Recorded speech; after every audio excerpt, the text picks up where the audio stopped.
ვაჟა ფშაველა. სათაგური. თავი პირველი. ქალაქიდან ზია ესტატე ღამეღა იყო, როცა სახლში მოვიდა. მეორე დღეს შობა თენდებოდა. ძალზე მოერეკებოდა შინისაკენ ესტატე თავის მერანს, რომ შობა დღეს საკუთარ ოჯახში ყოფილიყო. მერანიც თავს როდი ზოგავდა, მოძუნძულებდა გაყინულ გზაზე და როგორც მოხუცი ყავარჯენს, ისე მოაბაკუნებდა დაუძლურებულს ფეხებს. ყურებს თითქოს დამტრევიაო უხეიროდ ატლაკუნებდა. სიბერე ძნელია.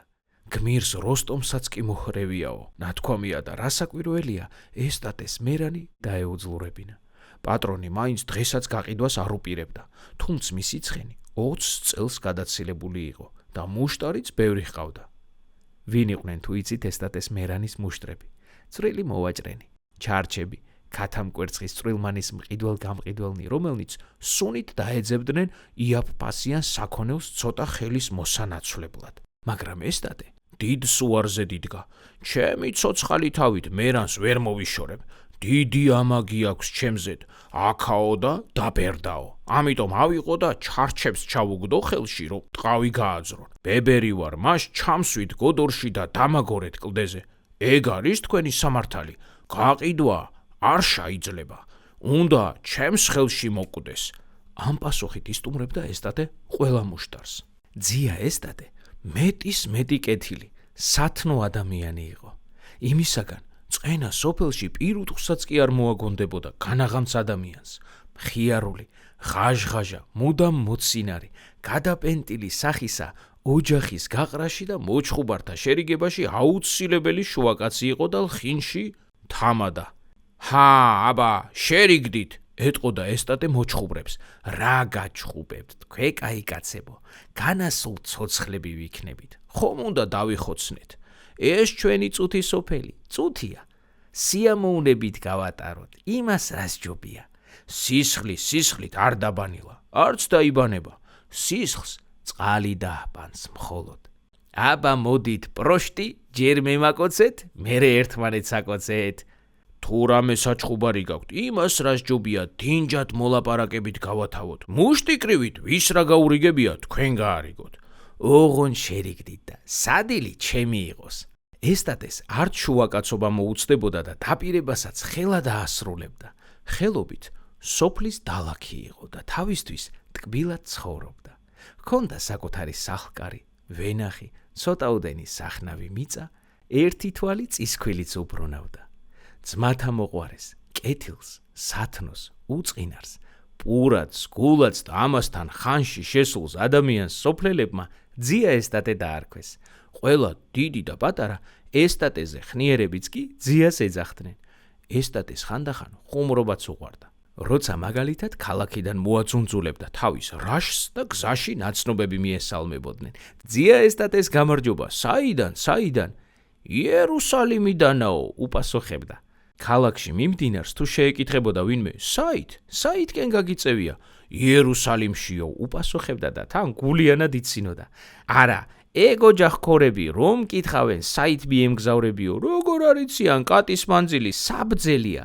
არა თუ არ დაგიშლია, მე და ჩემი ცხენი განჯა ერევანს, ტრაპიზონს ან თეირანს წავალთ. თუ ჩავალთ ქალაქში, სად უნდა წავიდეთ? განა არიციან, მაგრამ ჩვეულებაა. ეგეც ერთი რამე სალმისსანელია. თავი მეორე. ესტატე ჩვეულებისამებრ ზარხოშად იყო. როცა სახლში მოვიდა, ცხენი თავის ერთსართულიან სახლის მოაჯირთან ის სიახლოს მიაყენა, რომ მერანს თავი დერეფანში გადააყოფინა და დაიძახა. ოჯახი შვილებო, გამოიხედეთ, სტუმარი არ გინდათ? შინ ფაცაფუცი შეუდგათ. პაპა მოვიდა, გაიძახოდნენ ესტატეს შვილიშვილები, სონა და კოლა. გოგო 6 წლისა, ხოლო კოლა 8-სა. სანთელი მოანათეთ, სანთელი, იძახდა ესტატე. რა დაგემართათ, ხომ არ დაიძინეთ? ჯერ სიტყვა არ გაეთავებინა, რომ პატარა ხელის ლამპით გამოვიდა კარში მსხვილი, ჩამრგვალებული დედაკაცი. მეუღლე ესტატესი ეფემია. საღამო მშვიდობისა ეფემია, როგორ ახარ, სულიკო ჯან? მე კარგადა ვარ, ძალიან კარგად, ცოტა შემცივდა. ღმერთმა მშვიდობა მოგწეს. რა არის კაცო ამ ღამეს სიარული? სხვა რა იყოს რა, ნადირისა მაინც არ გეშინიან. თქვა ეფემიამ. რა ვქნა, დამიგვიანდა ნადირიო, განამე ნადირი მერჩის, სამგლე და ნადირის შესაჭმელი ხალხი ცოტა აგანა. თქვა ესტატემ. პაპა, სათაგური არ მოიტანე? ჰკითხავდნენ ესტატეს დაჟინებით სონა და კოლა.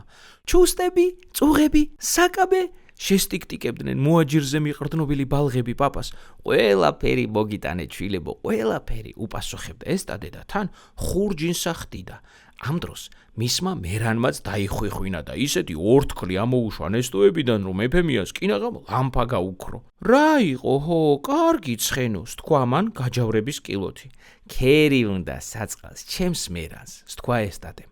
მაგრამ ჯერ დაღლილია, დაისვენოს პატარა ხანი და მერე ვაჭამოთ. ცოდოა, ძალიან გამოურეკე. ესტატემ ტანიდან აიხსნა მოხვეული ნაბადი და ცხენს გადააფარა, ხოლო თავად ყაბალახით თავყურს შეხვეული ხურჯინით ხელში გაყვა უკან თავის დედაკაცს, რომელიც წინ მიუძღოდა. ესტატემ გახურებულ ბუხარს მიაშურა, ხურჯინი ტახტზე დასდო. სანდრო როგორ იყო, ვენაცვალე იმას სიყმეში? კითხა ეფემიამ, ვიდრე ესტატე ბუხარს მიუჯდებოდა. ძალიან კარგად არის, ჯამაგირიც მოუმატებია, თვეში 3 თუმანი აქვს, თქვა ესტატემ თავმომწონეთ, რომ ასეთი ყოჩაღი შვილი გამოუვიდა. ეფემია ღმერთს უმადლოდა, ხოლო რძალმა სოფიომ მამამთილს მიაშურა და ლეკური ჩუსტების ხდა დაუწყო. ბავშვები მიეხვივნენ პაპას და აღარც აცლიდნენ ლაპარაკს. სათაგური ჩუსტები, საკაბე და ამისთანები იყო იმათი სალაპარაკო. ეტყობოდათ, რომ უფრო სათაგური ენიაზებოდათ ყველაზე მეტად. პაპამ ორივენი გადაჰკოცნა და აღუთქვა, რომ მალე ყველაფერს ამოათრევდა ხურჯინიდან. ცოტა ხანს დამაცადე, ჩვილებო, ხელები მოვითბო. ცივა, უფრო კარგად ამოვალაგებ ხურჯინიდან ყველაფერს. ამისთანა ხელებით რა ამოვიღო? აი ნახეთ, როგორ დაკრონჩხული თითები მაქვს და უჩვენა დალურჯებული თითები. თანაც ხელი ჯიბეში ჩაიყო და ამოიღო მჯიღით კანფეტები. მანამდის ამას შეეკეცით. მოდით აქეთ თქვი ავაზაკებო, ნუ აწუხებთ პაპას, ჭკვიანად დასხედით, შეუტია ბავშვებს სოფიომ. ბავშვები გაფაციცებით კრებდნენ ტახტზე გაბნეულ კანფეტებს. აბა ჩხუბი არ მოგივიდეთ, თორემ იცოდეთ, სათაგურს ისევ ქალაქში წავიღებს, თქვა ესტატემ. ერთი ჩაი რომ დამალევინოთ, ძალიან კარგ სიზამთ, გზაში შემცივდა და ცოტა ზარხოშადაც გახლავართ. ვიდრე ესტატე საუბარს დაიწყებდა, სოფიო ჩაის თადარიგს შეუდგა. მიაშურა იქვე თეთრტილოთი გადაფარებულ სამოვარს და ხელად ლანგრით ჩაი და შაქარი მიართვა მამამთილს. ღმერთმა მშვიდობა მისცეს ასეთ ლოთობას. კაცი დაუბერდი და ჩემს სიცოცხლეში ამისთანას არას მოუსწრები ვარ. მეტის მეტი ლოთობაა. უქმი და საქმე არ გააჩნიათ. სარდაფები მუდამ დღესავსია ხალხით. დიდი, პატარა, მდიდარი, ღარიბი, ყველა ლოთობს. კაცს ეგონება თავებს იმარხავენ. ხვალ სიცოცხლეს აღარ მოელიანო. არ ვიცი, მე მეჩვენება თუ მართლა ასია. ქალაქია ესტატეჯან. ქეიფს რა გამოლევს, თქვა ეფემიამ, მაგრამ მეგროდი მეკითხება, თვალი იმათაც დაუდგესთ, ასე მწუხნიათ ღვინისა და არყის რუმბებში ჩაუხრჩვიათ თავი. შენ ეს მითხარი, სანდრო არ აპირობდა ამოსვლას. როგორ არა, საახალწლოდ უსათუოდ მოვა, პირობა მომცა. მართლა, ზალიკამ და სიდონიამ დიდი მოკითხვა. საწყლები, გმადლობთ, თქვა ეფემიამ. ნახევი? როგორ არა, გუშინ სადილად იმათს ავიყავი. კაი დროება გავატარე. როგორ არიან? როგორ რასმე ცხოვრობენ? დაეკითხა ეფემია. კარგად, ძალიან კარგად. კაცი გამდიდრებულა, 100 თუმანი ნაღდი ფული მექნებაო. აქ 100 კაპეიკი არა ჰქონდა, ბზეს, ერთს კალაც და ერთს ვირს შენი მამიდაშვილი ზალიკა ეფემიავ კაცად გამოუყენებია. ღმერთმა ბრძანოს, ნეტა არ იქნება. მოხერხებული კაცი ქალაქში მუდამაც გამდიდრდება, თქვა ეფემიამ კვალად. ამ დროს ესტატეს მერანმაც დაიხვეხვინა. ქეიფში გავები, ცხენი კი დამავიწყდა. საწყალს ქერი უნდა, გომურში უნდა შევიყვანო, თორემ შესცივა, თქვა ესტატემ. წამოდგა ზეზე და გაემართა კარებისაკენ. გააღო თუ არა კარები, ბოდიში მოიხადა თავის მერანთან, რომ დაუგვიანა ქერი. ჩემო მერანო, ეხლავე იქნება ქერი, ეხლავე მომიტევე, რომ ამდენი ხანი გაცდეინე, შესაცოდაო. ცოტა ხანი მოითმინე მერანო, ყველაფერს მოგართმევ, რაც გესიამოვნება, რასაც მიირთმევ. უთხრა ესტატემ თავის მერანს, რომელმაც პატრონის დანახვაზე უფრო მოუმატა ხვიხვინს, ხოლო დაბალ ხმაზე. ნესტოებს ბერავდა და თან ხელებში ეტანებოდა ძია ესტატეს. ესტატემ მერანი დააბინავა და სახლში დაბრუნდა. პაპაო, წაღები! პაპაო, სადაგური! გაისმა ბავშვების ხმა. ორივეს გაეფარჩხათ ხელები და საწყლად იღმიჭებოდნენ. ამ ბავშვების ცოდო წაწყმეც თუ თხოვნა არ ავუსრულე, თქვა ესტატემ. არ დამჯდარა, მაშინვე ხურჯინს მიხმართა. ჯერ ერთი თვალის სახლართები გახსნა და დაუწყო ამოლაგება. ბავშვები თვალწარფში და ხელებში შესცქეროდნენ. ეფემია დოინც შემოყრილი თავმომწონედ დასჯერებოდა. სოფიოც შორი ახლოს იდგა გულხელდაკრეფილი და პირმოგუმული. დიდი ჭრელი კატა ტახტზე მიდიმოდიოდა კუდაფშრუკული. ბუხარში ცეცხლზე ხუხვით გვერდზე და ზურგზე გატრუსულ ტყავით. ექლიშებოდა, ეხახუნებოდა ბავშვებს და მოკაუჭებულს კუდს, როგორც შოლტს, თვალწარფში უსვამდა. ისიც თითქოს რაღაცას მოელოდა. ამ კატას ღნავალას ეძახდნენ, რადგან წამდა უწუბ ღნაოდა და კნაოდა. თაგვი კი თავის სიცოცხლეში ერთიც არ დაუჭერია. ჩხავანა კატა განაარიცით, რა თავს დაიჭერს. აბა, რაზე რა დავაწყო, მოიტათ რამე ადამიანებო, წარმოსთქვა ესტატემ. ეფემიამ მაშინვე მოურბენინა ლანგარი და ტაბაკი. ეს ბახტაკი, რა არის რომ იცოდეთ ეფემია? ნახე რა არის და, თქვა ესტატემ და ორი წყვილი გელაქნური დააწყო ტაბაკზე. ო, თევზები, დედილო, თევზები, რა კარგებია, ჭრელები, ამბობდნენ ბავშვები და თან ხელებს უსვამდნენ და საკოცნელად ელამუნებოდნენ. ყურს არ უგდებდნენ დედის ბუზღუნს და დარიგებას, ჭკვიანად იყავითო. ესეც ძროხის ხორცი, ჩალაღაჯია, ყასაბ გიგოლას მოვაჭრევინე, ჩემი ძველის მობილია. რა შვილია, ჩემთვის ურიგო რამეს გაიმეტებ და ესეც ბრინჯი, აკულისა, ესეც ჩაი და შაქარი. კიდევ რა, ამბობდა ესტატე მოხიმარის სახით. ო, ესეც მწვანილი, ოხრახუში და წიწმატი თავის რამერუმეებით. კიდევ გინდა რამე ეფემიაო, ღმერთო, აბა ვნახოთ. ესეც ხმელი ხილი საახალწლოდ, მუდამ ქალაქში ხომ არ ვირბენ. ესეც ილი, მიხაკი და დარიჩინი. ყველა ამას ეფემიაო ერთი დედალი მიუმატე და ხვალ სწორედ ხელმწიფის საკადრისი სადილი გვექნება. ხომ იცი ხვალ, სტუმრები მეყოლება. ადვილი, წარმოსთქვა ეფემიამ. როგორი ბიჭი ვარ, ეფემია ჯან, ეუბნებოდა პირმოღიმარი ესტატე თავის მეუღლეს. ძალიან კარგი, ვინ აქ წუნობს მერე? მიუგოალერსიანად ეფემიამ და თანაც მხარზე ხელი დაჰკრა. ვნახოთ მეორე ვაგონის, თქვა ესტატემ, ვნახოთ აქ რაღა ამბავია. აბა აქ რა არის, რაც არის და აბა მოდით, ამოდით ნუიმალებით და ჩახაროდა ძია ესტატე ხურჯინის თვალში ჩაწყობილს ნავაჭრ საქონელს. ესეც სონას საკაბე და ფეხსაცმელი. დილილმე, შესახა სონამ და მიეტანა პაპას ხელებში. ფეხსაცმელსა და საკაბეს გულმკერდში იხუტებდა და სანახავად არავის ანებებდა. ესეც კოლას წაღები, თქვა ესტატემ, ზაგრა ნიჩნია, ნამდვილი. როგორ ლაპლაპებენ, კოლამ ხელები მიატანა და ჩამოართვა პაპას წაღები. ესეც სოფიო საკაბე, თავის მეფემ გამოუგზავნა, თქვა ესტატემ და მიაწოდა სქელ ლურჯ ქაღალდში გამოხვეული თავის რძალს, მაგრამ ეფემიამ დაასწრო და ჩამოართვა. ქიშმირია, ქალო, ქიშმირი, ეტყობა რომ გამდიდრებულა ჩემი შვილი, აქამდის ჩითის კაბის ყიდვაც კი ეზარებოდა და ახლა ყურობთ, უცბად ქიშმირი.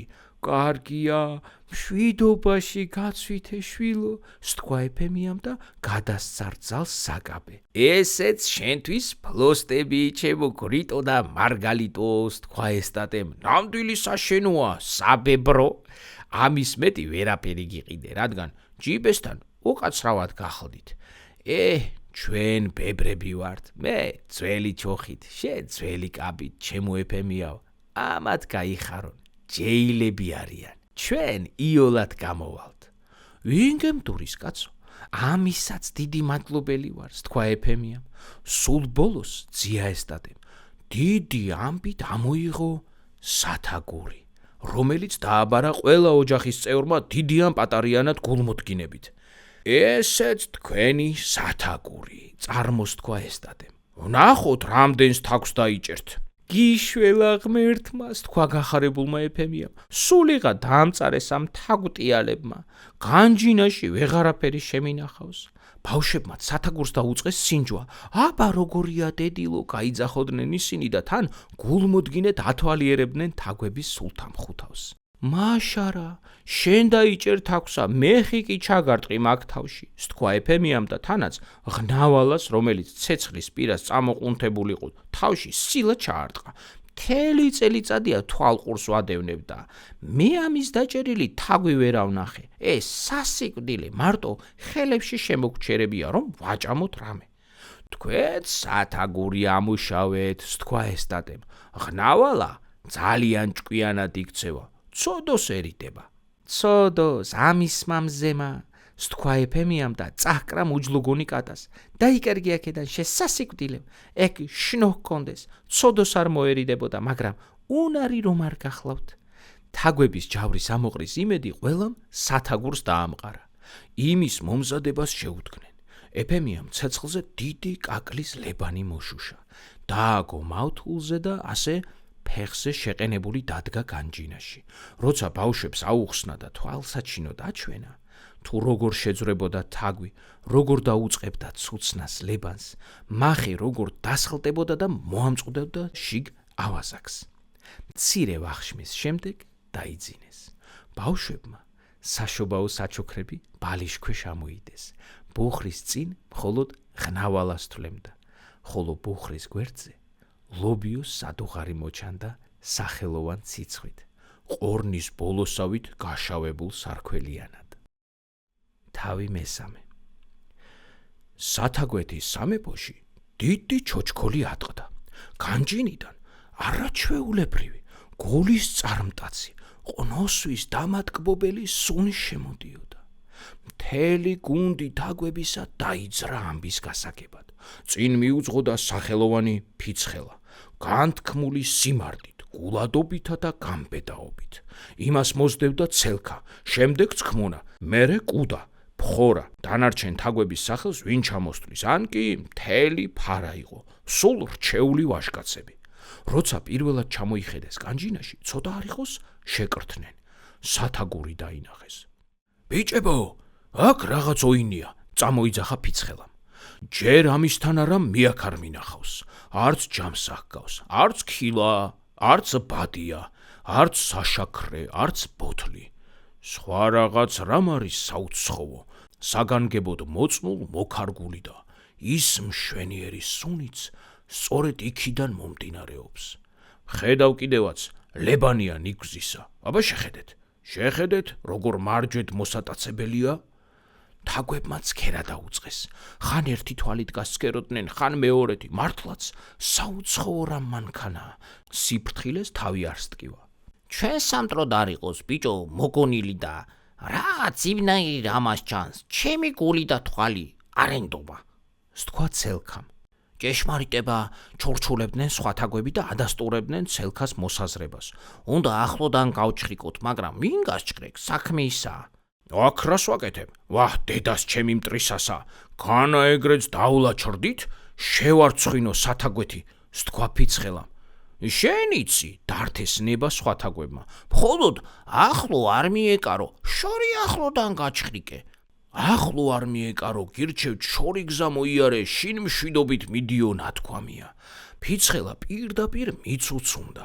ლებანი სუნს თვალწარბში აბნევდა და უნებლიეთ იზიდავდა თავისკენ, მაგრამ ფიცხელამ გზა აუქცია კარებს და სათაგურს გვერდიდან მოექცა.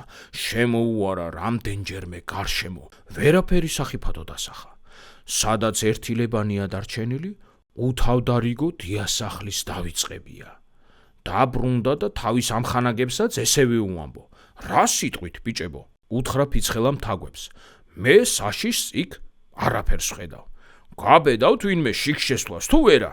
მოდი მოვერიდოთ, სულ თავი გავანებოდე, რაღაც მანქანა გვაკლდეს ეგერთი ნიგზის ლებანი. სთქვეს თაგვებმა.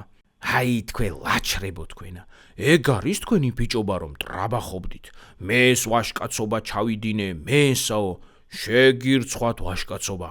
მეწავალ და მიცკირეთ რა ბიჭია ფიცხელა. სთქვა და გაემართა სათაგურისაკენ, ხოლო სხვა თაგვებმა სული განაბეს და შორიდან უთვალყურებდნენ. ფიცხელა მარდად მიწუწუნდა სათაგურთან და ცოტა ხანს შესავალ კარებთან გაჩერდა. მიიხედ მოიხედა, არაფერი ამბავია, მშვიდობიანობაა. აქ რა სახიფათო. აი თქვენ ლაჩრებო წარმოსთქვა თავის ამხანაგებზე და შეხვო თავის სათაგვეში. სულ მშვიდობიანობაა. თავში არავინას წემს და გვერდში არავინას ჩხლეთს. რაო? რა სჭირს? არაფერი. სრულიად არაფერი. ძალიან კარგი. შეიძლება შეექცეს ფიცხელა ნიკოს. დე ამხანაგებმა შორიდან უცქირონ და ნერწყვი ყლაპონ. მიუახლოვდა ლებანს და ოდნავ მოავლო კბილი. პირი გაიტკბარუნა, სრულიად დამშვიდდა. იმედი აიღო რომ არავითარი უბედურება მასაკ არ მოელოდა და მოსწია კიდეც მაგრა ლებანს, მაგრამ აი სწორედ უბედურებაც ამ დროს მოხდა. სათაგური დასხლდა და ჩხაკანი მოისმა. თავზარ დაცემული თაგვები გაფრთხნენ. ეგონათ მათაც გამოუდგებოდა სათაგური. ფიცხელამაც იგრძნო თავისი შეცდომა. მობრუნდა ფიცხლად და გაექანა კარებისაკენ გასასვლელად, მაგრამ ამაოდ. კარები უკვე მაგრა, ძალიან მაგრა იყო დაკეტილი. ძალიან შეწუხდა, სული და გული დაეკეტა. ამ ხანაკებისაკენ გადაავლო თვალი. არავის ჩანდა. აი თქვენ მოღალატენო თქვენა, წარმოთქვა მან. გაიქცენ, დაიმალენ, როდი მოდიან და მეშველებიან. შეახტა მაღლა სათაგურის ჭერს, მიაწყდა, მოაწყდა იქეთ-აქეთ კედლებს, ჰყოფდა ცხვირს მავთულებში, უსვამდა თათს, ღრღნიდა კბილით. ამაო იყო ყველაც და თანაც წრუწუნებდა. ტანზე ჭირის ოფლი დაასხა. ცოტა ხანს შეისვენა. ლებანი ისევ მთლიანად ეკიდა მავთულზე. ვის მოაგონდებოდა იმისი ჭამა, გულმა აღარ გაუძლო და შეუძახა თავის ამხანაგებს. სად მიიმალენით თქვენ უნამუსოებო, აღარ მომხედავთ. ერთ-ერთი მაინც მოდით ანდერძი დაგიბაროთ. მე მტრის ხელთავარ, მინდა გამოგესალმოთ. თაგვებს ესმოდა თვითოეული სიტყვა ფიცხელასი და ჩოჩქოლი შეექმნათ. მართლაც ამბობდნენ თაგვები, რატომ ასე ლაჩრულად ვიქცევით, ეს ხომ სირცხვილია.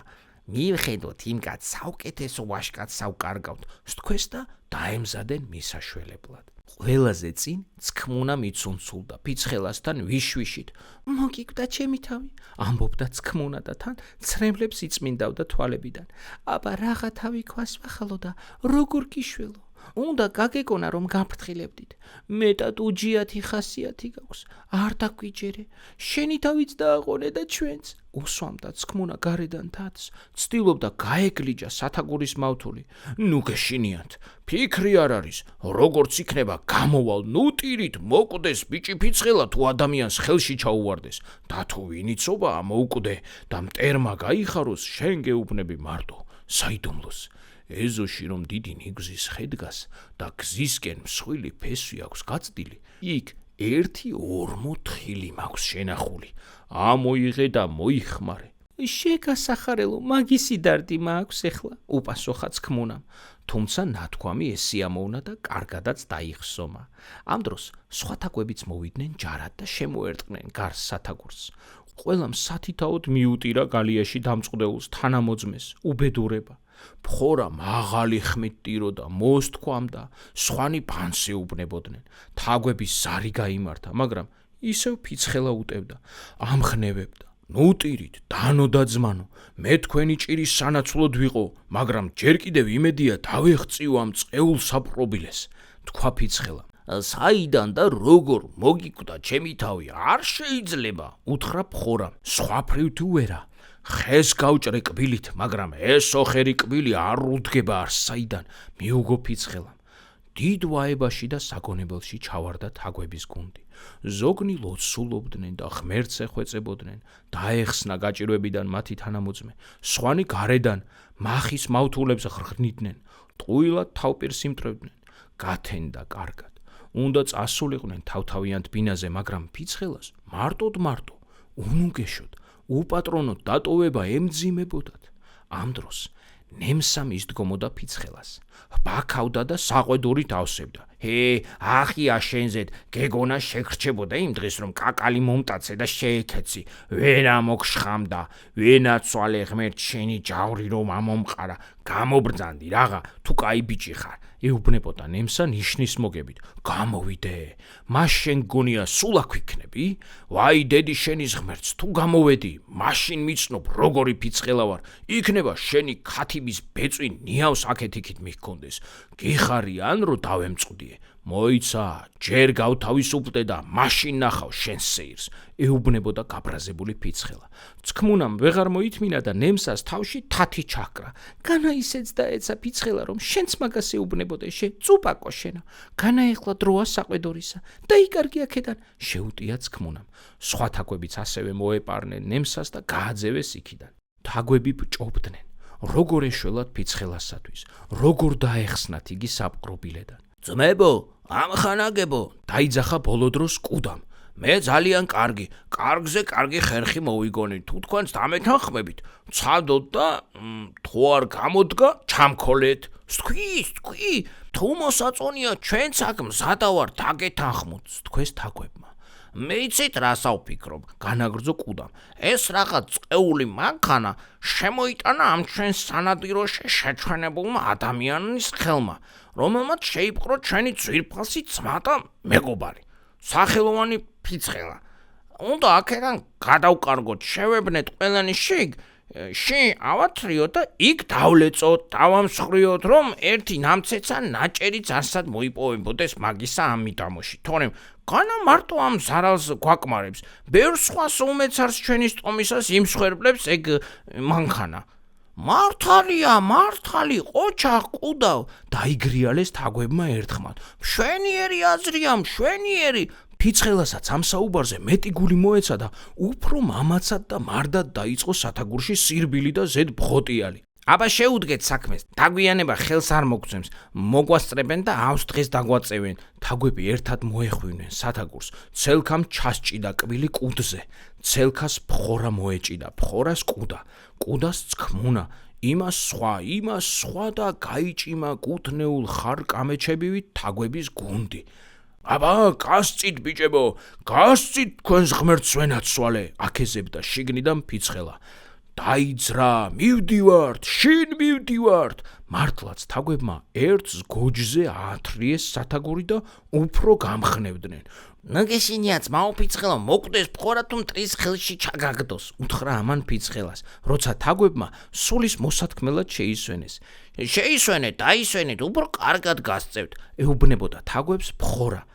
ეს რა კარგი რა მოიგონა კუდამ, ვერ უყურებთ? ამბობდნენ თაგვები, მეტის მოგონება შეუძლებელია. კუდა თავმომწონეთ ულვაშებს აცმაცუნებდა.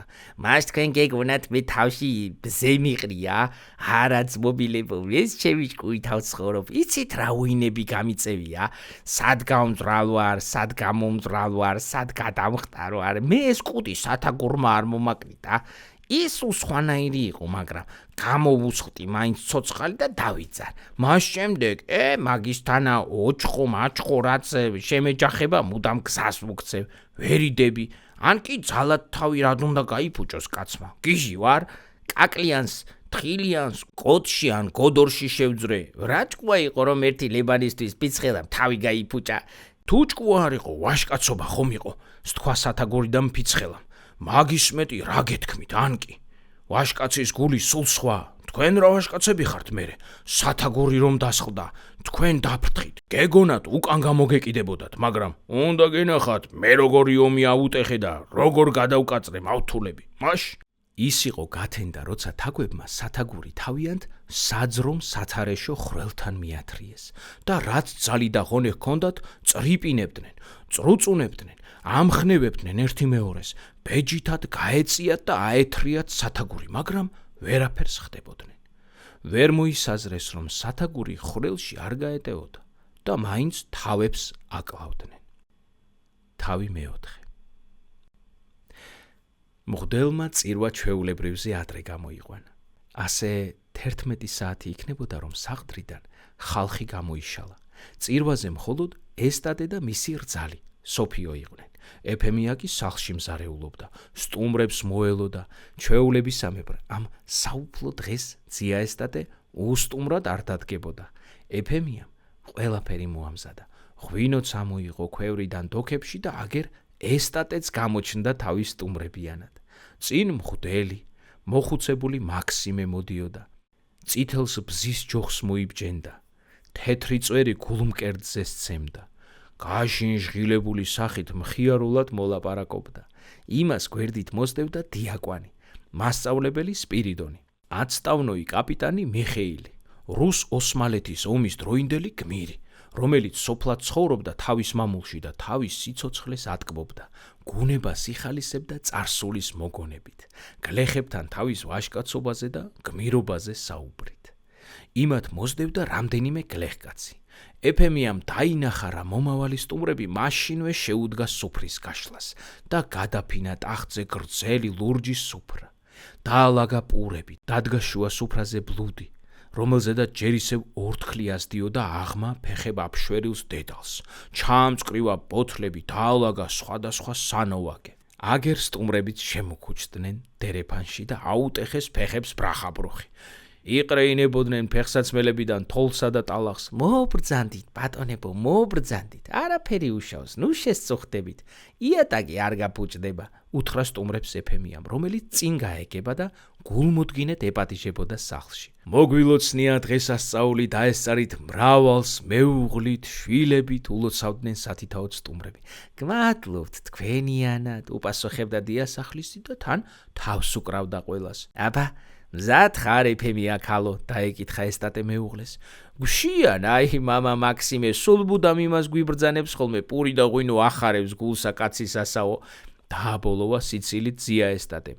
ღვთის მოწყალებით ყველაფერი მზად არის, წარმოსთქვა ეფემიამ. ოღონდაც რომ ახარებს, თქვა მამა მაქსიმემ და ესევე გაიმეორეს სხვებმა. მიიპატიჟა ესტატემ სტუმრების სუფრაზე და ესენიც დაალაგდნენ. ზოგნი მუთაქაზე მოკეცით, სხვანი ჩიკებზედ არყით დაიწყეს. თამადობა ყველამ ესტატეს მიულოცა. ჯერ ერთი როგორც ნაკურთხს, საზოგადოების ამორჩეულს და მეორეც როგორც მასპინძელს. ესტატე პირველად უარზე დადგა, ბოლოს დასთანხმდა. გაჩახდა სმაჭამა, ძია ესტატემ პირველ სადღეგრძელოსთანავე მრავალჟამიერი შემოსწახა. თაგვები რაღაც შრებოდნენ. ეწეოდნენ სათაგურს, რაც ძალი და ღონე ჰქონდათ. თან ადამიანებზე იმათ ქეიბზე ბრაზობდნენ. ჩვენ ვტირით ეგენი იმღერიანო, არაჩვეულებრივი ფეხების ფხაკუნი ასტეხეს, თან სხვადასხვა სუნი აბრაზებდათ. განჯინა როგორც უწყით, იქვე ტახტის თავში იყო, ასე რომ ძია ესტატე განჯინის ძირითა პირს თავს ახვედრებდა. სტუმრები და მასპინძლები კარგად შეზარხოშდნენ. ქალო ეფემიაო, დაიძახა ესტატემ, ამ განჯინაში რაღაც ამბავია. დამიდგა თვალი, წარმოსთქვა ეფემიამ და ორი თითი მიიდო ტუჩებზე. გაკვირვების ნიშნად. ფაცაფუჩში სათაგური როდიღა მომაგონდა, უეჭველად თაგვები გაებმებოდა. წარმოსთქვა ეფემიამ და გაემართა განჯინისაკენ. განა ერთი დედაკაცო, აქ ისეთი ხმაურობაა, რომ იქნება 100 ერთად დაგიჭიროსთ სათაგურმა, თქვა ესტატემ. ხმაურობა დიდი ხანი ისმოდა, მაგრამ ყურადღება არ მივაქციეთ, თქვა მასწავლებელმა და სხვებმაც შეუმოწმეს. ეფემიამ განჯინა მარტად გააღო. სათაგურს სწრაფად ხელი დაატანა. შიგ თაგვი შენიშნა, ხოლო სხვა თაგვები ვერ დაინახა, რადგან განჯინაში ბნელოდა. სათაგური გადმოიღო და აი საკვირველება. მთელი აკიდო თაგვებისა თან გადმოხვა. ცელქა, ფხორა, წქმუნა, კუდა, ეცა, ბეცა და სხვანი მრავალნი. ამ სურათზე ყველამ თვალების ჭყიდა. ჭიქები ხელში გაუჩერდა და პირღიად დაუწყეს ცქერა. თაგვები მაგრად ჩასჭიდებოდნენ ერთმანეთს ამხანაგის საშველად. მაგრამ რადგან შველა აღარ შეიძლებოდა, უშვეს ხელი ერთმანეთს. ზოგი აქეთ ეცა, ზოგი იქით, ცელქამ მღვდელს ღვინიანი ჭიქა დააქცევინა და ამანაც აი შეწყეულოვო მიაყოლა თან. კუდა მასწავლებელს გადაახტა თავზე, წქმუნა კაპიტან მიხეილს მიახტა ზედ გულზე და იმან ხმლისკენ წაიღო მტრის მოსაგერებლად ხელი ჩვეულებისამებრ. მაგრამ ამ დროს ზედ არ შერჩა. თხორა მამასახლისის წვნიან ჯამში ეცა და სულ დაიბუგა ფეხები. ბეცა თვალპირში ეცა ღნავალას, რომელსაც გზირი სოსიას თავაზობდა გამოხრულ ძვლებს, მაგრამ იმან თითქოს აქ არაფერია უყურიც არ გაიბერტყა. ასტყდა სახლში აურზაური. ჰაი თქვენ წყეულებო, აქ წყევლოთ ღმერთმა, ვაჰ, რა ამბავია გაისმა აქეთ იქიდან ქეიფის ნირი გააფუჭეს თაგვებმა. თუმცა ეცინებოდა სტუმრებს, მაგრამ თანაც წყინდათ. მასხარად გვიგდებენ თუ რა არისო, თაგვებმა თავს უშველეს. დარჩათ ხელში მარტო ფიცხელა და მოინდომეს იმაზე ჯავრის ამოღრა. მოითხოვეს სადგისი, უნდა დაეჩხვრიდათ. ეფემია ყველაზე მეტად ბრაზობდა. ფიცხელა აღარ ინძრეოდა. გაფითრებული დაბლიდან აწგვლენდა საბრალოდ თვალებს. გადაწყვეტილი ჰქონდა თავისი ბედი. აჰ, რაზბოინიკ, გადაუტრიალა თვალები მიხეილმა. ყველა იმაზრზე დადგა, რომ დაეჩხვლიდათ ფიცხელა. მოეკლათ სათაგვეთის გამოჩენილი გმირი და ისიც გულჩათუთქული. მუხლ მოკვეთილი მოელოდა სიკვდილს. დაუპირეს ფიცხელას მოკლა, დაჩხლედა წამება, მაგრამ ფარველად ესტატე დაუდგა. არა ბატონებო, მე როგორც თამადა ვათავისუფლებ თაგვს, რადგან დღეს საუფლო დღეა და ეგ თაგვიც ალბათ რითიმე შესანიშნავია, რომ თავის თანამოძმეთა თანაგრძნობა მოუპოვებია. ხომ ნახეთ, როგორ ეშველებოდნენ თაგვები და უნდოდათ მისი გათავისუფლება. უნდა გავათავისუფლოთ. ზოგი ღვთის გულისთვის, ზოგიც მე მიხათრეთ. რა გაეწყობოდა? დაეთანხმდნენ ძალაუნებურად ესტატეს და ეფემიამ ფიცხელა სათაგურიდან გაუშვა. გარეთ, თოლში, რომ ეგები იქ მაინც მომკვდარიყო, ფიცხელა ფხაჭაფხუჭით გარბოდა, თოვლის ბუქს აყენებდა და გამალებული ეცა ბეღლის ქვეშ. როგორ უხაროდა? ახლა რას ეტყოდა თავის ამხანაგებს? რამდენს ტყუილს შეხანხლავდა? სტუმრები კვირვობდნენ თაგვების ამგვარ ერთმანეთისადმი შებრალებას და თანაგრძნობას. მასწავლებელმა ეს განმარტა და რამოდენიმე მაგალითი მოუყვანა ფრინველებისა და ცხოველების ცხოვრებიდან. ქეიფი განახლდა. ესტატე განაგრძობდა სადღეგრძელოებს. თაგვები დაეძებდნენ ერთი მეორეს. როცა ესტატემ და მისმა სტუმრებმა გაათავეს ქეიფი, თაგვებმა სწორედ მაშინ დაიწყეს. შეიყარნენ საღამოზე ერთად, დაჰკრეს დაბს, დოლს, დაირას, დუდუქს, ზურნას, ლეკურს თამაშობდნენ, მღეროდნენ, ფიცხელას ცაში ისროდნენ, ხელზე იქორქორებდნენ. ეს უკანასკნელი ბაიათებს ამბობდა, ამაყად გამოიცქირებოდა, გამარჯვებას დღეს ასწაულობდა.